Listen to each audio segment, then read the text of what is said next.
ప్రజలు ఇచ్చిన చారిత్రాత్మకమైన తీర్పుతో ప్రజలకు మంచి చేయాలన్న సంకల్పంతో పనిచేస్తున్న కూటమి ప్రభుత్వ ప్రగతికి పట్టభద్రులు మద్దతుగా నిలవాలని ఉమ్మడి కృష్ణా గుంటూరు జిల్లాల పట్టభద్రుల కూటమి ఎమ్మెల్సీ అభ్యర్థి ఆలపాటి రాజేంద్ర ప్రసాద్ విజ్ఞప్తి చేశారు.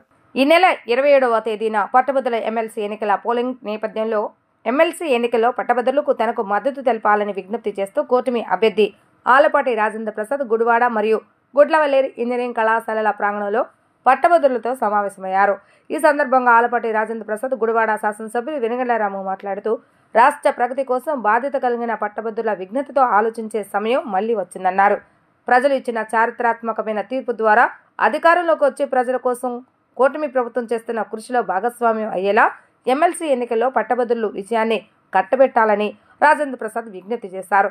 మంచి వ్యక్తిత్వం కలిగిన ఆలపాటి రాజేంద్ర ప్రసాద్కు పట్టభద్రుల మద్దతుగా నిలవాలని, సార్వత్రిక ఎన్నికల మాదిరిగానే శాసనమండలి ఎన్నికల్లోనూ ఆయనకు అఖండ మెజార్టీ చేకూర్చాలని ఆయన విజ్ఞప్తి చేశారు. ఆలపాటిని గెలిపిస్తే గుడివాడ అభివృద్ధికి సహకరిస్తారని పట్టభద్రులకు ఎమ్మెల్యే రాము హామీ ఇచ్చారు.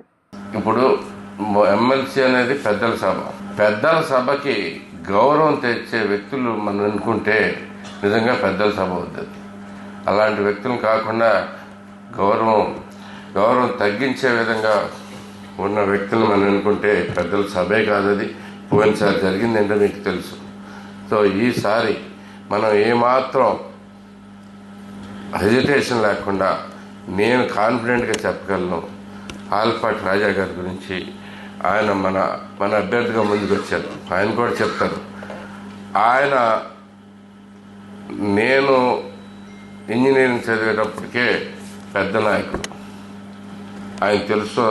ఆయన అనుచరులు అని ఆయన ఏదో ఒకసారి చూసామని, చూడకపోయినా కానీ చూసామని చెప్పుకుంటా మేమంతా తెగ తిరిగేవాళ్ళం. చాలా గొప్పగా అనిపించేది. ఆయన అనుచరులు నేను చెప్పుకుంటాం కూడా.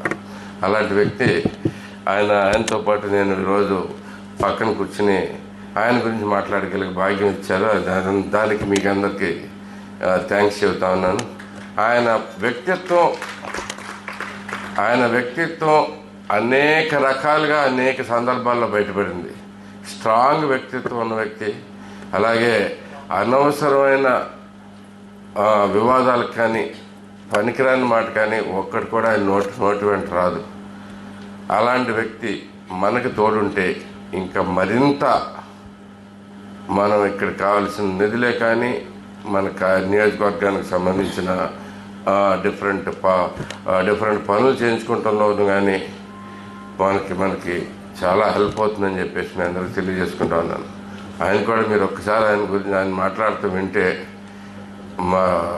అద్భుతంగా ఉంటుంది. ఆయన చెప్పే విషయాలు కూడా చాలా కూలంకషంగా ఉంటాయి. ప్లస్ ఆయన అపారమైన రాజకీయ జ్ఞానమే కాకుండా ఏ పని ఎలా చేయించుకోవాలి, ఏ గవర్నమెంట్ ఎలా చేయించుకోవాలి అనే దాంట్లో కూడా మనకు సలహాలు ఇచ్చి ముందుకు తీసుకెళ్తారు. ఆ నమ్మకం నాకు ఉంది. ఆయనతో అనుబంధం అంత దూరం నుంచి ఉంది కాబట్టి నాకు గర్వంగా ఉంది ఆయన ఇంట్రడ్యూస్ చేయటం. నిజంగా మనం అందరం కలిపి ఆయనకి అత్యంత ఎలా అయితే కనుక అక్కడ అప్పుడు మనకి అత్యంత హైయెస్ట్ ఓట్ పర్సంటేజ్ తోటి మనం గెలుచుకున్నాము తెలుగుదేశాన్ని. అదే రకంగా ఎమ్మెల్సీ కూడా ఆయన తరపున నేనే గ్యారంటీ ఇస్తున్నాను. ఆయన కూడా మనకి పూర్తిగా సపోర్ట్ చేస్తారని మన నియోజకవర్గ అభివృద్ధిలో మనస్ఫూర్తిగా నమ్ముతూ మిమ్మల్ని అందరినీ ఆయనకి మొదటి ప్రాధాన్యత ఓటు. ఓన్లీ ప్రతిదాని మీద ఒక నెంబర్ వేస్తాం, ఒకటి గీత, అంతే, నిలువు గీత. అది ఓటు ఎందుకు వేస్తున్నాం అనే దానికి ప్రాథమికంగా మనం ఆలోచించకపోతే at the time of independence maybe the literacy is only 15%. That's how we believed the intellectual community. ఆ రకంగా వాళ్ళు ఈ సమాజాన్ని ముందుకు తీసుకెళ్తారని ఆ రోజున ఉన్నటువంటి పామర్లైనటువంటి 85% 15% గౌరవించి ఈ సమాజాన్ని కాపాడతారని చెప్పి ఆ రోజున మనం ఆలోచించి ఎవరు ఉంటే వాళ్ళని గెలిపించవచ్చు. But now we are more than 70%. Is it not responsibility lies on us? మన మీద ఆ బాధ్యత లేదా అని చెప్పి మనం ప్రశ్నించుకోవాల్సినటువంటి తరుణం ఈ రోజున ఆసన్నమైందని చెప్పినాను. For the first time I'm proud of my people of Andhra Pradesh. ఎందుకంటే 77 సంవత్సరాల తర్వాత విముక్తి పొందాలి, స్వరాజ్యం తెచ్చుకోవాలని భావించినటువంటి ఎన్నికలు మొన్న ఎన్నికలు అని చెప్పి, ఎందుకంటే ఇందాక రాము గారు చెప్పాడు ఒక మాట, 64% ఆఫ్ స్ట్రైకింగ్ రేటు ఓటింగ్